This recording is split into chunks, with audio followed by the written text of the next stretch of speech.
జనగామ జిల్లా కేంద్రంలో హనుమాన్ జయంతి వేడుకలు అత్యంత వైభవంగా జరిగాయి. భక్తి శ్రద్ధల మధ్య పట్టణ పురవీధుల్లో నిర్వహించిన హనుమాన్ శోభయాత్ర కన్నుల పండుగగా సాగింది. శివాజీ సేన మరియు హిందూ సంఘాల ఐక్యవేదిక సంయుక్త ఆధ్వర్యంలో ఈ భారీ శోభయాత్రను నిర్వహించారు. ఈ ఆధ్యాత్మిక కార్యక్రమాన్ని జనగామ డీసీపీ రాజమహేంద్ర నాయక్ మరియు ఏసీపీ పండారి చేతన్ నితిన్ జెండా ఊపి ఘనంగా ప్రారంభించారు. అంబాబావి ఉప్పలమ్మ దేవాలయం నుండి ప్రారంభమైన ఈ శోభయాత్ర ఆర్టీసీ చౌరస్తా మీదుగా శివాజీ చౌక్ వరకు కొనసాగింది. జై శ్రీరామ్ జై హనుమాన్ అంటూ భక్తుల నినాదాలతో జనగామ పట్టణం మార్మోగిపోయింది.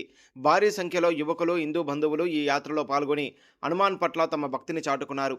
ఎలాంటి అవాంఛనీయ సంఘటనలు జరగకుండా యాత్ర ప్రశాంతంగా సాగేలా సిఐ సత్యనారాయణ రెడ్డి ఆధ్వర్యంలో పోలీసులు భారీ బందోబస్తును నిర్వహించారు.